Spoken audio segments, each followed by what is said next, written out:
You're standing on a dry, sun-baked island where the air smells like dust and decay. This is Komodo Island, one of the few places on Earth where the largest lizard ever documented still walks freely.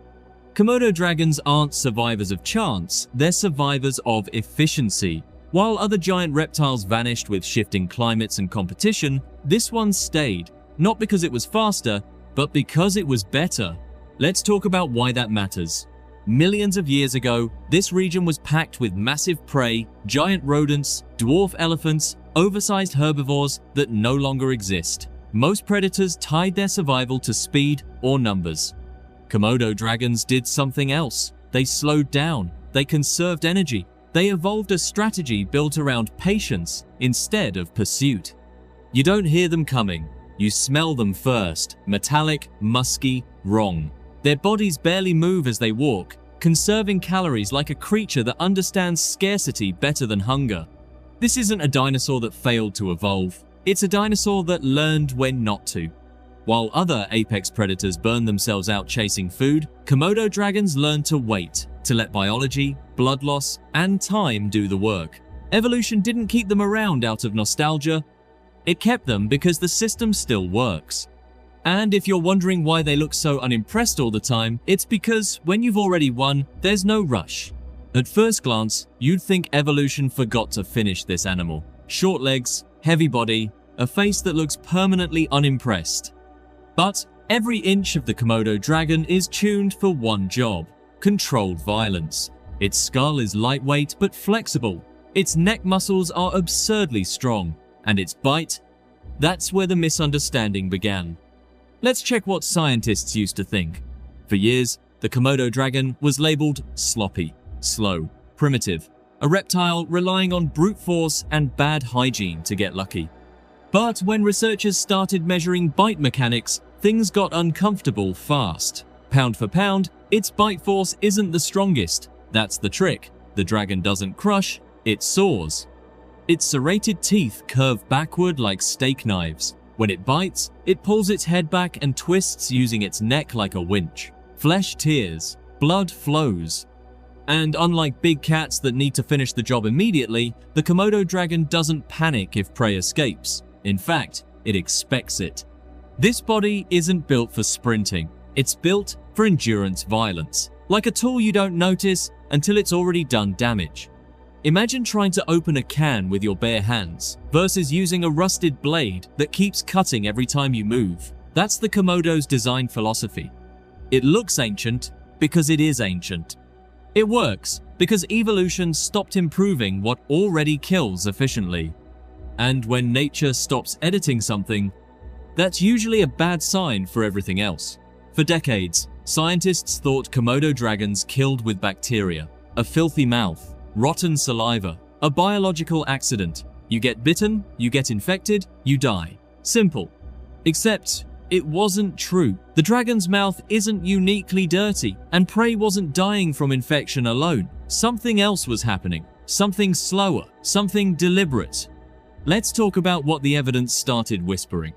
Field researchers noticed something odd. Deer and buffalo that escaped a bite didn't collapse right away. They walked, they grazed, sometimes for hours, sometimes for days.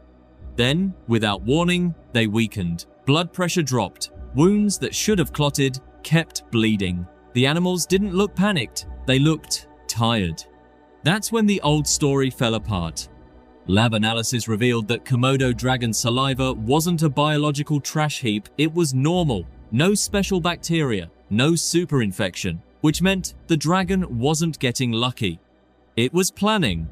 The bite isn't meant to kill instantly, it's meant to start a countdown. Blood loss, shock, fatigue. The prey does the walking, the dragon just follows the trail. Imagine getting a paper cut that never seals, while your body slowly runs out of pressure. Not dramatic, just inevitable. So the Komodo dragon doesn't need speed. It doesn't need strength. It needs patience. And time has always been on its side. Now here's the part that feels personal. Komodo dragons eat their own. Babies spend their early years hiding in trees because the adults will absolutely eat them if given the chance. Survival here isn't about family, it's about timing. grow fast, stay hidden, or become food.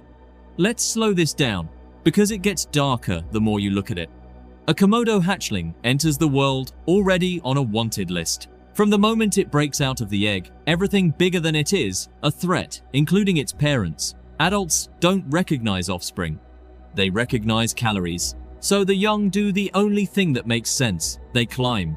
For the first few years of life, juvenile Komodo dragons live almost entirely in trees. Not because they like the view, but because adults can't follow. Up there, they eat insects, birds, small lizards, anything that won't eat them back. It's childhood as a survival strategy.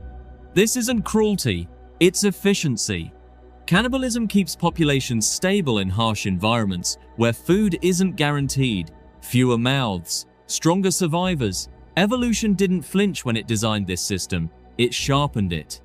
And here's the unsettling part. Adults don't hunt juveniles on purpose. They don't need to. One mistake, one slip to the ground, and that's it. No hesitation, no recognition, just instinct. It's like growing up in a house where the furniture might eat you if you sit wrong. Eventually, the survivors grow large enough to come down. At that point, the danger flips. Now they are the threat. Now they join the system. And when people call Komodo dragons ancient, this is why.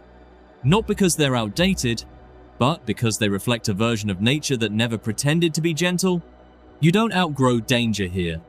You just become it. Stories from locals describe dragons ambushing livestock, stalking villages, even opening doors. Some of that is exaggeration, some of it isn't. These animals don't hunt humans actively, but they don't avoid us either. And that uncomfortable overlap is where most myths are born.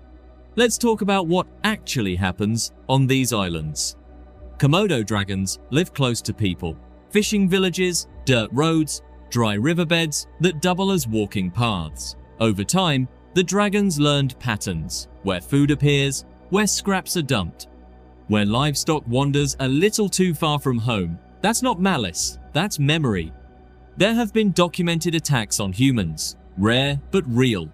Almost all of them follow the same script. A person walking alone, a sudden movement, a dragon that felt cornered, curious, or opportunistic. This isn't a movie monster leaping from the shadows. It's a large predator reacting to proximity. And yes, about the doors. Komodo dragons don't understand doors, but they do understand force and leverage. Their snouts are strong, their bodies are heavy. If something smells like food and resists slightly, they push. Sometimes that's enough to knock over a flimsy door or gate.